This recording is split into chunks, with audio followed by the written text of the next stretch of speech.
Proszę Państwa, a teraz bez zbędnej zwłoki przedstawiam już naszego pierwszego gościa, pierwszego eksperta, który jest też zarazem naszym keynote speakerem dzisiaj, pana doktora Henrika Sætrę. No, pan doktor Sætra jest właśnie pierwszym prelegentem, którego wystąpienie zostało zarejestrowane, więc je odtworzymy. Proszę pozwolić mi powiedzieć dwa słowa na temat naszego gościa. Pan dr Sætra jest doradcą w obszarze sustainability oraz badaczem, który specjalizuje się w naukach politycznych i ma szerokie interdyscyplinarne zaplecze teoretyczne i metodologiczne. W swoich badaniach skupia się głównie na politycznych, etycznych, a także społecznych implikacjach rozwoju technologii. W centrum jego badań znajduje się oddziaływanie sztucznej inteligencji na zrównoważony rozwój. Jest autorem monografii poświęconej relacjom AI i zrównoważonego rozwoju, celów zrównoważonego rozwoju, która nosi tytuł AI for the Sustainable Development Goals, oraz szeregu artykułów poświęconych tematyce AI, ESG oraz właśnie zrównoważonego rozwoju. Tytuł wystąpienia pana doktora Sætry brzmi Linking AI and ESG. I tak jak wspomniałem, będzie to pierwsze z dwóch zarejestrowanych wcześniej wystąpień, które dziś Państwu pokażemy. Zapraszam do wysłuchania tej prelekcji. Hello and welcome to this keynote. My name is Henrik Skaug Sætra. I'm a political scientist by training. I work at Westphal University College, where I'm the head of what's called the Digital Society, but I also have experience as a sustainability consultant. So I've been working in KPMG, working on kind of the relationship between AI and this technology environments and the sustainability consulting department, which is part of this mixed background that makes me want to talk about this topic today, linking AI and ESG. I want to thank you first of all for inviting me to this conference. I think the topic is of great interest and I very much appreciate being able to provide this take on how AI and AI ethics relates to ESG and most particularly the need to link them. So we know that a lot of different people are saying that AI has sustainability related impacts, and I'll be delving into kind of what these are and how we measure them, how we approach this topic. That's the main purpose of this talk. We've seen Deloitte here, for example, saying that green AI, how can it solve sustainability challenges? PwC goes on to say how AI can enable a sustainable future. IBM talks about the role of AI in mitigating bias to enhance diversity and inclusion. And we see EY, for example, talking about how we can ensure that AI benefits everyone. So we see these are different sustainability related impacts. And it says that AI has the potential to be used for good. And I agree, but there are also a lot of other potentials here. And not least, it's at times difficult to understand these impacts. How do we measure them? How do we report them? How can investors know what these impacts are and how likely they are? These sorts of questions is what we'll be talking about when we ask, how does AI connect to sustainability?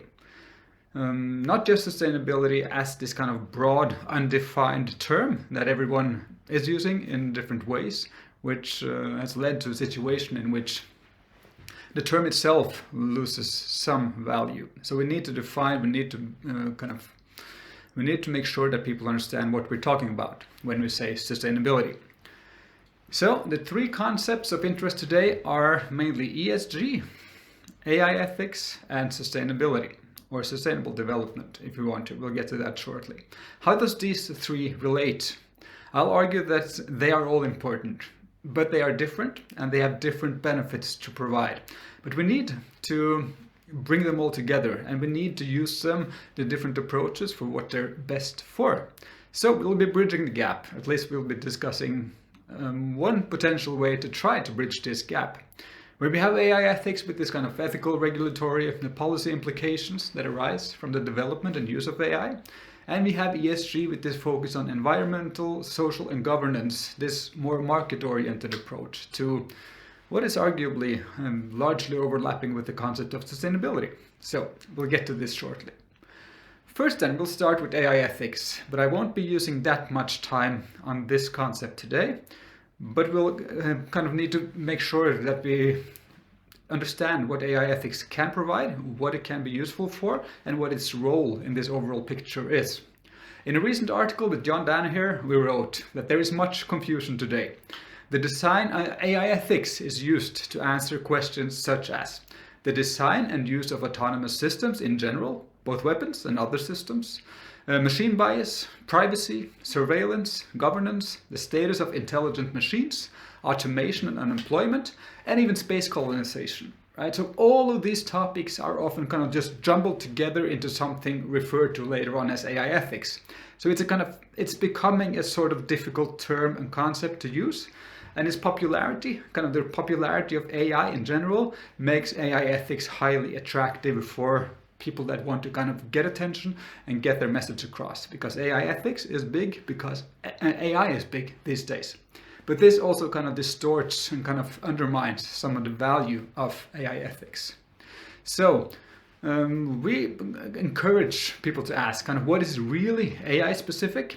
Only these things should be understood as kind of AI ethics proper. And how can we make it actionable? Because that's the second question. And I think that's where other approaches come into the picture as well, where we might need AI ethics to understand and explore the various ethical challenges generated by AI. But then we might need other frameworks for making this actionable in organizations and for regulators. But topics such as kind of the results of biased data sets, lack of transparency, the use of AI for manipulation, all these things are rightfully understood as kind of in the domain of AI ethics. And it's necessary to analyze and explore the consequences of AI in these aspects under this umbrella. That's good. Anyway, we place AI ethics in this overall hierarchy of technology-related ethics. And we say that, yes, there is a domain, there is kind of this place for AI ethics. But we also need to make sure that we deal with all these other aspects of related phenomena. And many things now called AI ethics more probably belong to, for example, computer ethics. We'll argue, for example, that the use of computers has, in general, has a carbon footprint. There is this materiality in computing. But this sort of materiality, the sort of carbon footprint and toxicity of the hardware we use, for example, that's not AI specific. That's computer ethics. So we kind of encourage people to talk about these issues where it belongs, so that we don't really just duplicate efforts and confuse this whole landscape. But anyway, AI ethics has a place. But then we have sustainability and ESG. So let's do this broad, general overview first. First, let's just start with sustainable development. That's kind of the foundation for everything I'm talking about here and everything I've written when I write about the sustainable development goals, for example, or sustainability in general. I say it makes sense to use this definition of sustainable development, where we have three dimensions: the environmental, the social, and the economic dimensions of sustainable development, with the kind of common definition saying development that meets the needs of the present without compromising the ability of future generations to meet their own needs. That's kind of a broad definition. And if you kind of work with sustainable development as a term, just about every aspect of kind of justice related, distribution related, and environmental issues can be kind of encompassed by this. But it's not specific enough, perhaps, to guide our analysis of what are the consequences of AI, how should we understand and regulate and deal with AI. This might not be specific enough, perhaps, but not necessarily. So one way to do it in a different way, a much more specific way, is to use the UN Sustainable Development Goals. I'll be referring to these as the SDGs from now on. Most people know this pretty well, I guess. These kind of have been, in the period from 2015 to 2030, the global community has decided that these are the goals we want to achieve. We want to achieve no poverty, zero hunger, good health and well-being, all these things, right? But we must remember as well that these headlines, they provide some kind of initial communication of what the goal is about, but we need to go a bit deeper into these goals. There are 169 targets, for example, that are distributed between these different goals. And where we go and look at kind of Agenda 2030, where the goals are described, we also see that the full title of these goals also give us a lot more information and a lot more direction. For example, if you look at SDG 8, it's called Decent Work and Economic Growth. We'll know immediately once we kind of go one step down and kind of a bit deeper into this framework, we'll see that this is about sustainable and inclusive economic growth. So not just economic growth in general. So just talking about kind of a sustainable company doesn't just mean that it's profitable, for example. So this is a framework that's useful, I've been arguing, because so many people, both on a political level and on a business level, are using these goals today to understand kind of where do we have our kind of major possibilities to contribute, where are our major negative impacts, and how do we communicate this kind of sustainability related impacts of doing business, and also kind of our national policies and regional policies and local policies.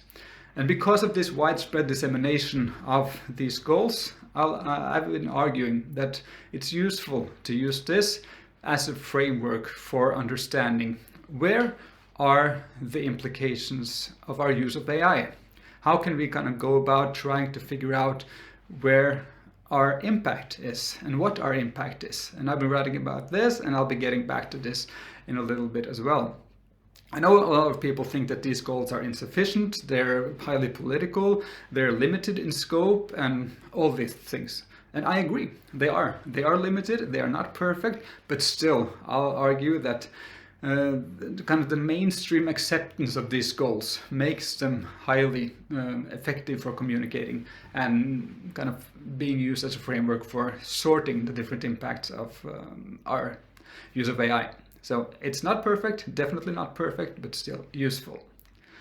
They deal with issues. A lot of issues are covered through the SDGs. For example, discrimination and injustice, health and unhealth, growth and innovation and inequality ensues from this, security-related issues, democracy and transparency, the carbon footprint of AI and computing.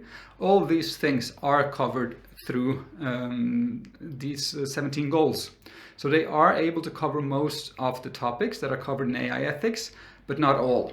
For example, once we go into problems that's being discussed in the AI ethics community, this relates to, for example, surveillance and kind of a lack of privacy.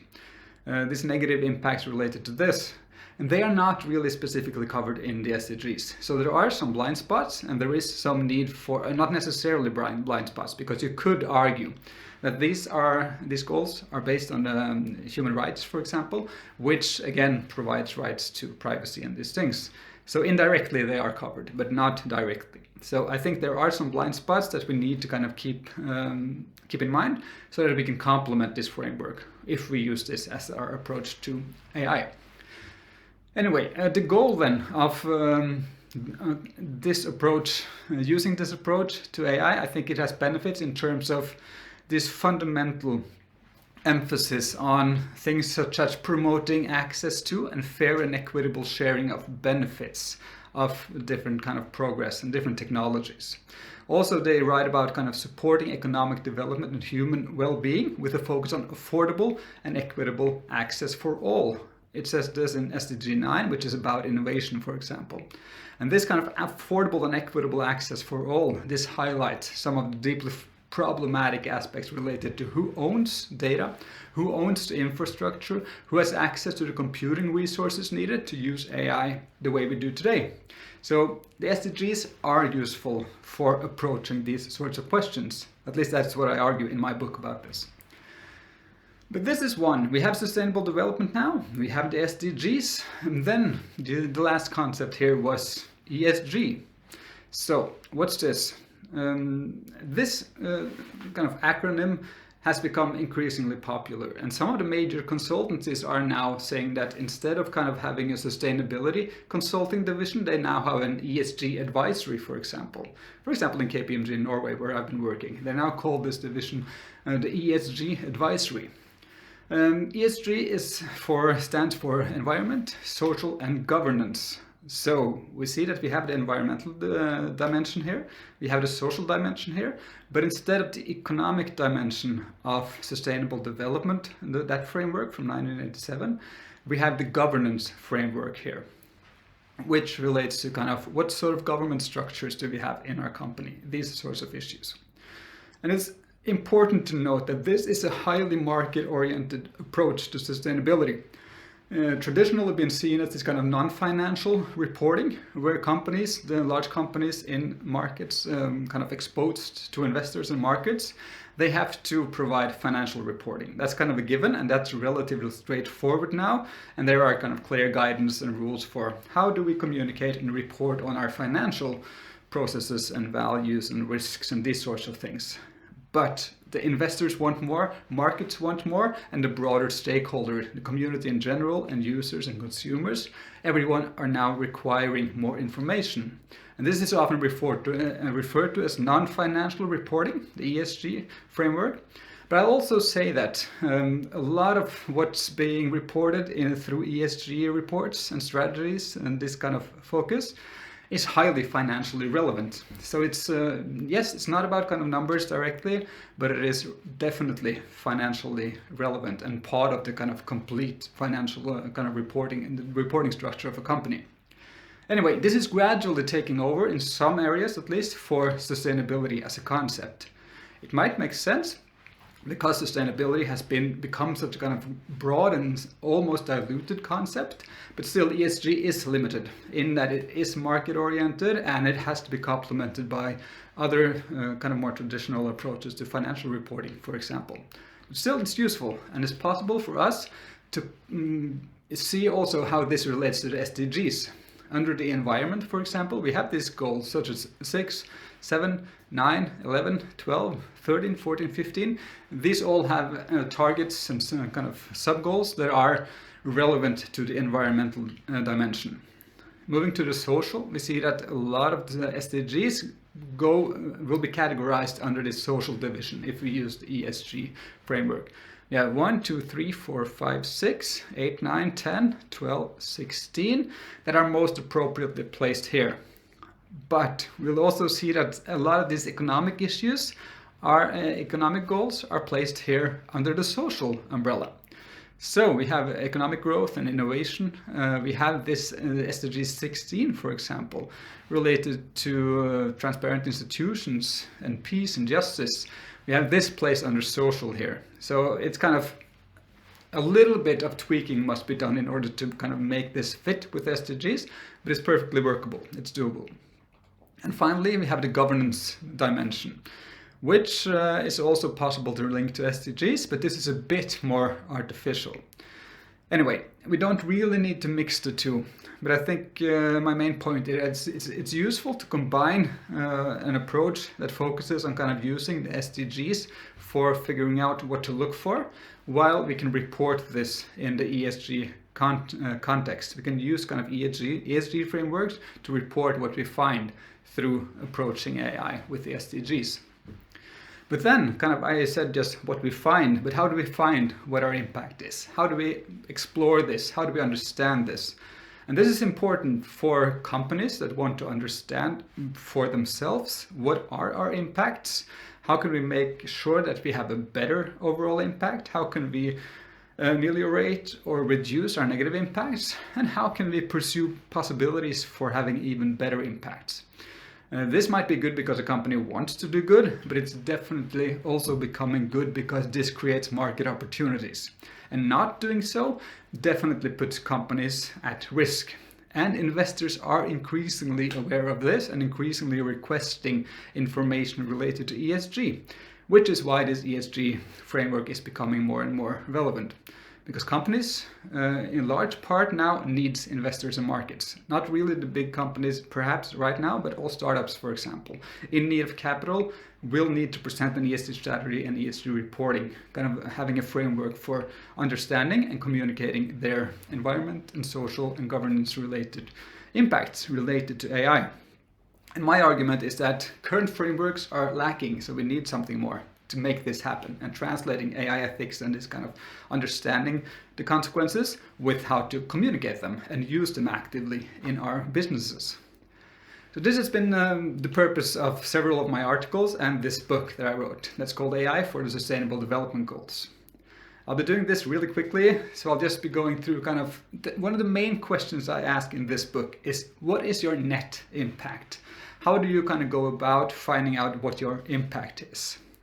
To the left here, we see that our use of AI might have direct effects on a particular SDG, for example.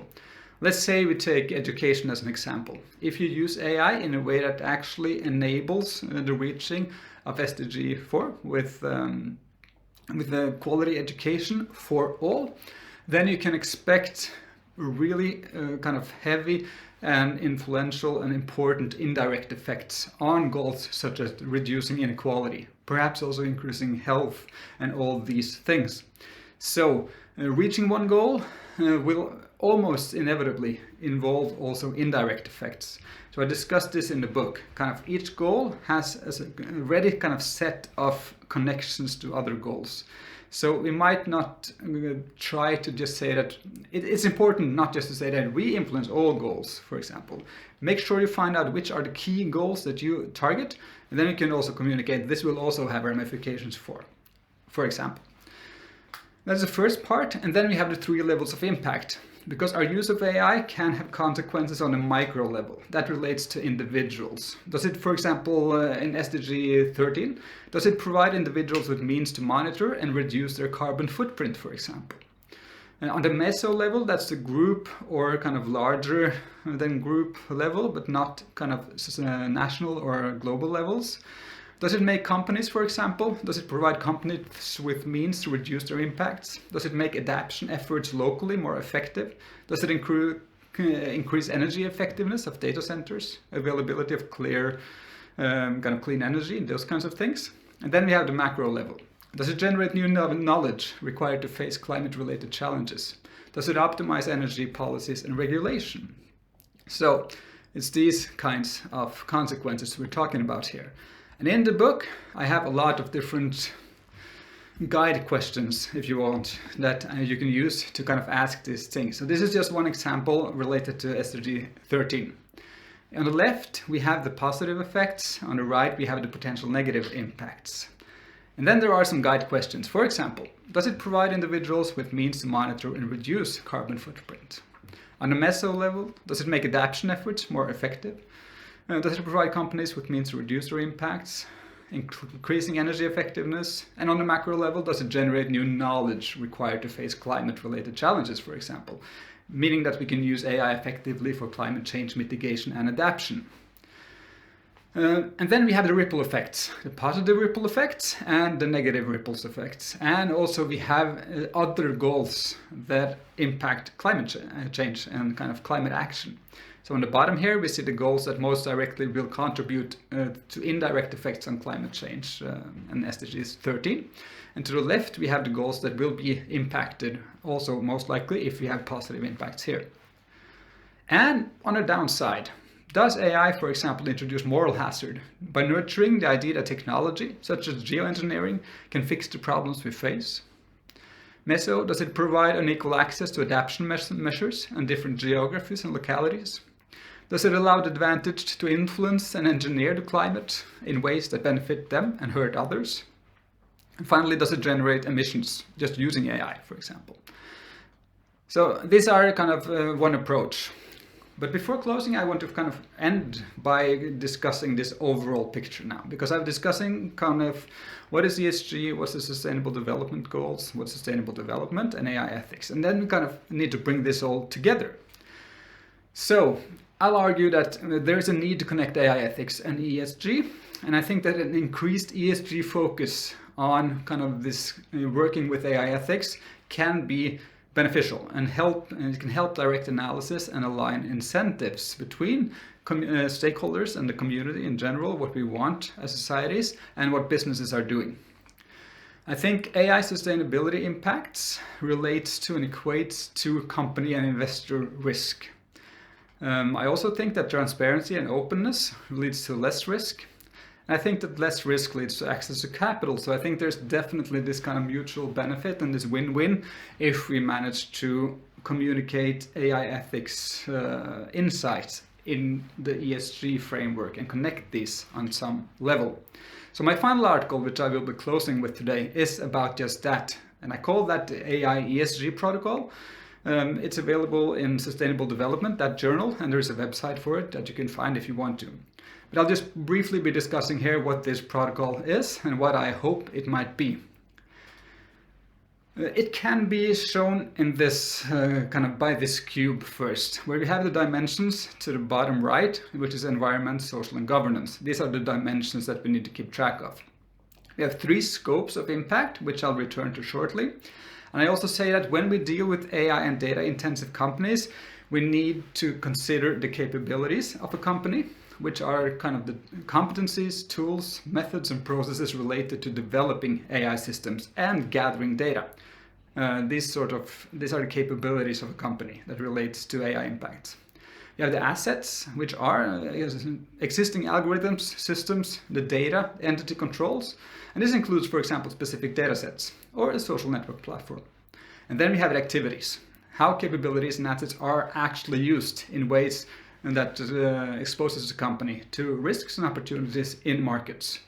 And this is necessary. All these 3 must be understood in order to understand the risks and the negative and the positive impact, and definitely also to evaluate, not evaluate, but evaluate the company rightly, because we must understand the risks and opportunities related to these 3 aspects. So I used the 3 scopes. This is heavily influenced by the GHG protocol, where we have scope 1 in the middle here, where the entity has some direct impacts.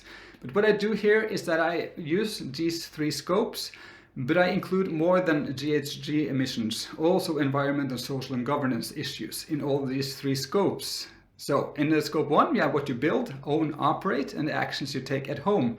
But this includes not just emissions from own equipment now, this includes issues related to your own employees, for example, also, and the data sets you own, governance of those.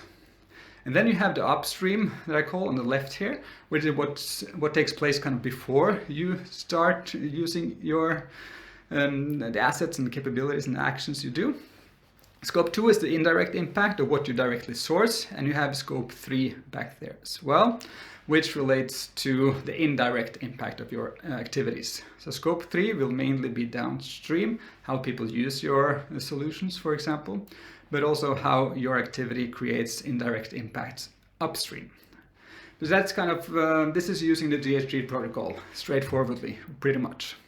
And then finally we have the 3 dimensions. How does AI relate to this?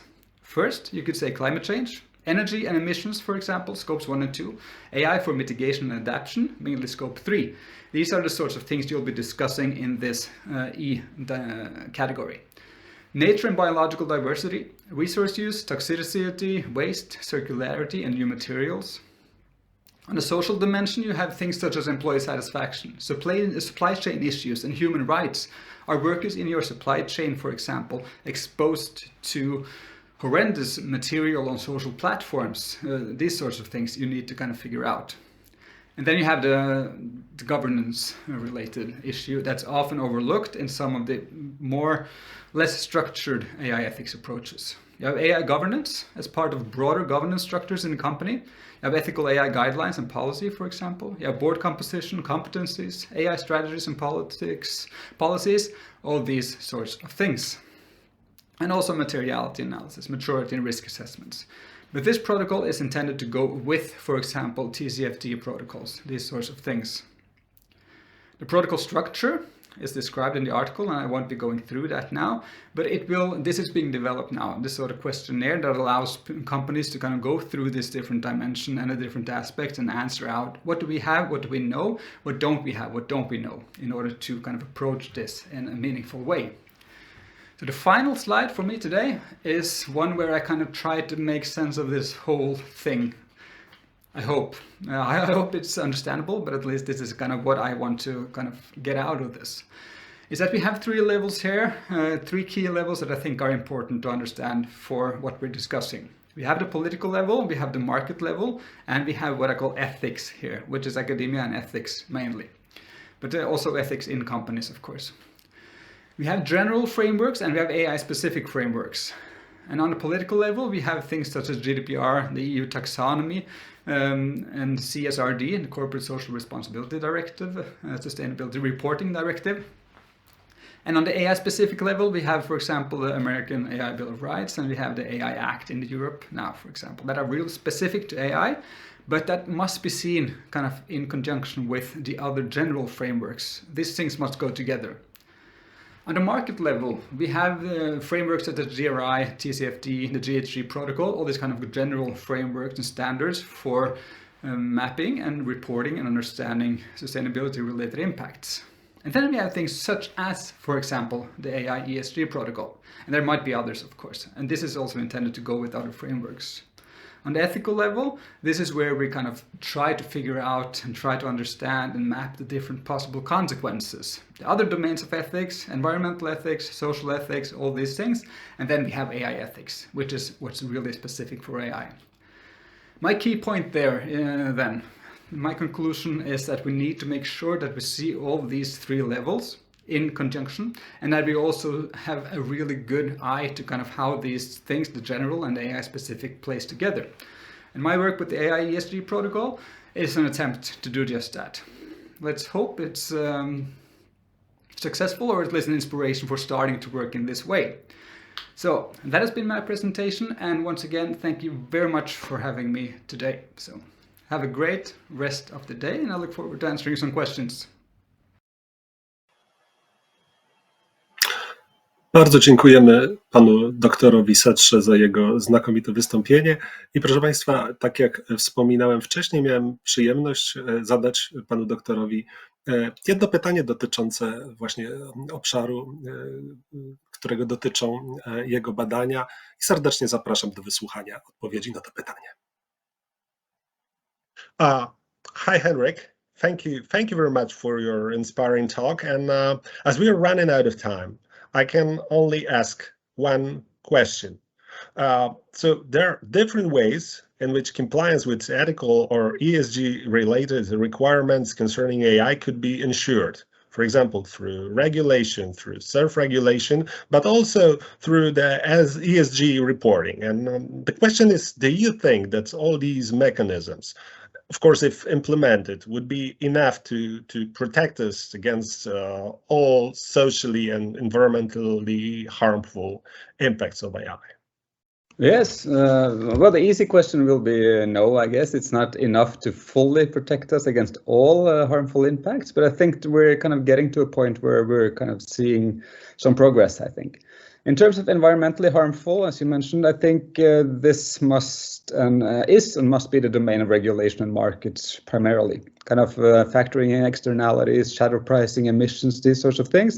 And I think that belongs not to AI ethics, as I see, and to self-regulation. I think that belongs to things such as the EU taxonomy, having kind of requirements for energy efficiency and data centers, and the policy and markets both have targets for GHG emissions, for example. So I think this will be handled there. I'm fairly confident. So I'm not that concerned about kind of that aspect of AI. At least I think it doesn't really belong to the AI specific domain, as I talked about before. I think this belongs to a broader agenda and will be handled more efficiently there.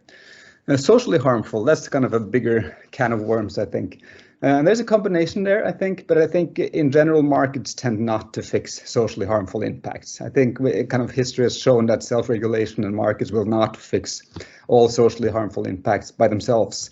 So self-regulation is insufficient, I think. I think we need ethics to highlight and explain kind of the consequences of new technologies, and then create demand for more just and socially sustainable solutions. So there will be this kind of demand side in the markets that might kind of drive some of the development we want. But I also think we definitely need regulation there to require analysis and disclosure of key aspects, for example. Also prohibiting various high-risk applications, which they try to do with, for example, the AI Act. So in sum, I think we can never avoid all challenges.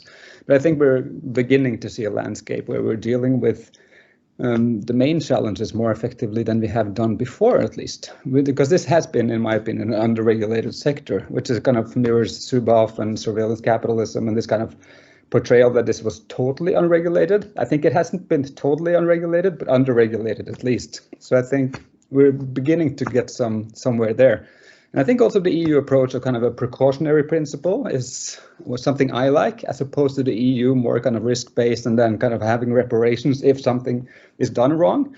Because I don't think regulation prevents innovation, prevents progress. Regulation, I think it guides us towards innovation and progress that we actually want, which is kind of domain of the political and the regulatory. So that would be my answer. I think we're not there that we can fully prevent all harmful impacts, but I think we are getting to a better approach where this kind of ethics and demand side and the markets and with the demand side and the regulation, which also involves market-based approaches on disclosure and communication, for example, that we're getting somewhere better now.